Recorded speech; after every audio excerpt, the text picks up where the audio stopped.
착하다는 거. 진짜 니가 착한 거지.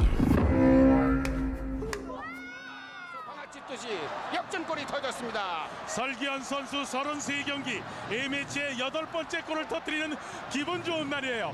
오늘 설기현 선수의 고향이 강릉.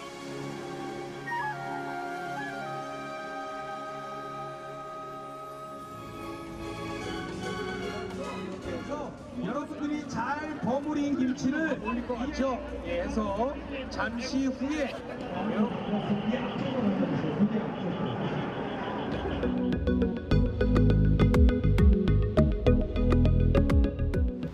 É indiscutível que a Coreia hoje tem um sucesso da cultura popular mundialmente, né?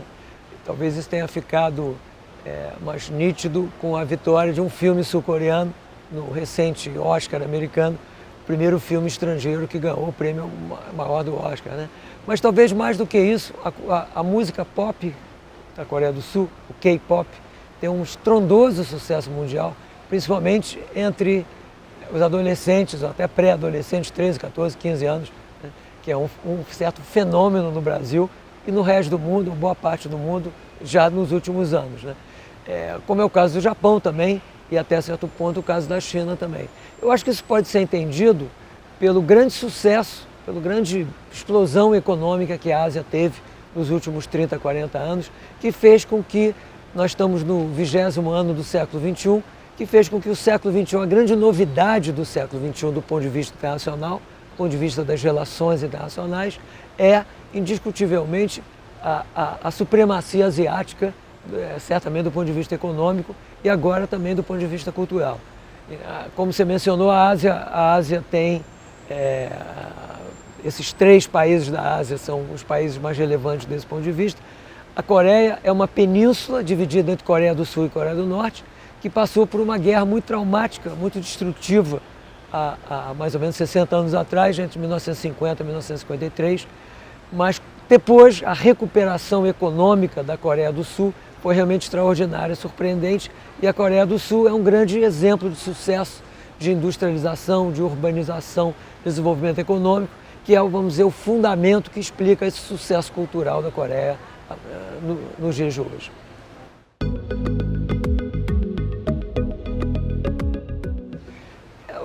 Os grandes eventos esportivos, eles têm um custo muito grande de organização, eles demandam muitos recursos financeiros, mas ao mesmo tempo eles servem para dar uma grande visibilidade aos países, principalmente às cidades onde esses eventos ocorrem, né?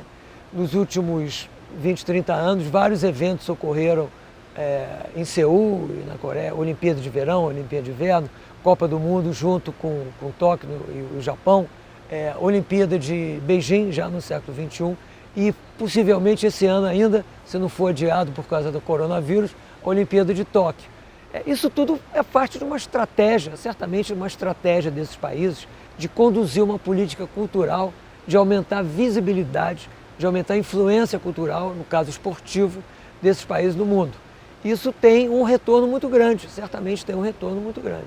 Então, isso não é o acaso, esse dispêndio, esse grande dispêndio financeiro organizacional não é feito por acaso.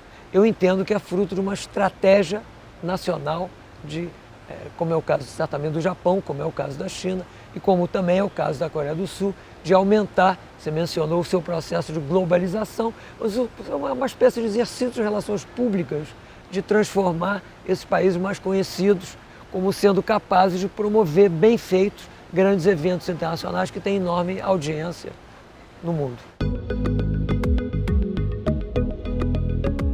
Eu vejo, de certa maneira, uma grande surpresa, né? Porque se a gente olhar, a Coreia é uma pequena península dividida entre Coreia do Norte e Coreia do Sul. Talvez o último resquício da Guerra Fria, esse processo de competição internacional durante 45 anos, que se encerrou na Europa e em boa parte do mundo há mais de 30 anos, exatamente ano passado completou 30 anos da queda do Muro de Berlim, mas a Coreia permanece, né? Existe ainda um estado de guerra oficial entre Coreia do Sul e Coreia do Norte. Talvez seja uma das últimas partes do mundo onde a gente pudesse esperar uma grande efervescência econômica e cultural seja o caso da Coreia do Sul. População pequena, 0, alguma coisa da população mundial, ainda constrangida, geograficamente cercada pela China, pela Rússia, pelo Japão. Apesar disso, a China e o Japão também são grandes exemplos de crescimento econômico, mas a Coreia do Sul é quase único no sentido de um pequeno país, uma pequena população, ter alcançado um grande sucesso econômico e agora um grande sucesso cultural. Eu vejo que isso é fruto de não é um processo tão rápido, um processo mais ou menos de 40, 50 anos, de grande investimento, né, de capital, de educação, de formação. A Coreia do Sul, junto com o Japão, está em cima de todas as ligas que se faz de educação, um investimento muito grande em educação, um investimento muito grande em equipamentos culturais, um investimento muito grande empresarial. Por exemplo, LG e Samsung, duas empresas que dominam hoje o mercado eletrônico mundial, são empresas da Coreia do Sul, né? Então, é uma história de grande sucesso, certamente, e de grande surpresa. Por quê? Porque a Coreia do Sul ainda é constrangida por esse conflito, que eu estou chamando de conflito de resquício da Guerra Fria, entre Coreia do Sul e Coreia do Norte, né? Não é possível, mas não é impossível pensar que até uma nova guerra possa ocorrer, já que a Coreia do Norte continua desafiando. Há pouco tempo atrás a Coreia do Norte lançou mais 2 mísseis, a Coreia do Norte continua desafiando, vamos dizer, o quadro geopolítico asiático e internacional de uma maneira bastante agressiva. Quer dizer, os constrangimentos talvez que a Coreia do Sul passe, né, no sentido geopolítico, no sentido de competição ainda, pode até ajudar a entender por que a Coreia do Sul investiu tanto na sua imagem, investiu tanto numa espécie de criar uma indústria cultural que possa fortalecer a imagem da Coreia do Sul no mundo.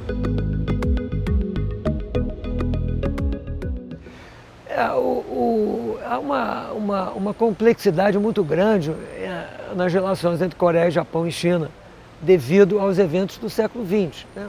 Brevemente, o Japão foi a grande potência agressiva na primeira metade do século XX.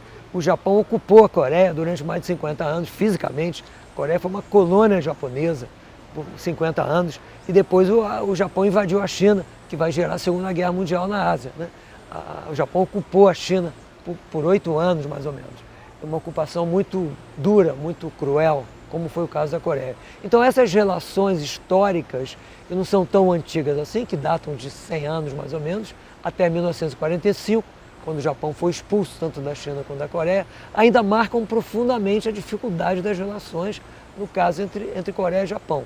Recentemente, no ano passado, em 2019, Japão e Coreia do Sul tiveram alguns conflitos a respeito de uma cobrança que a Coreia do Sul faz a respeito, uma cobrança financeira e moral e ética, porque muitas mulheres coreanas foram usadas como prostitutas pelos soldados japoneses da Segunda Guerra Mundial. Então há uma série de dificuldades ainda.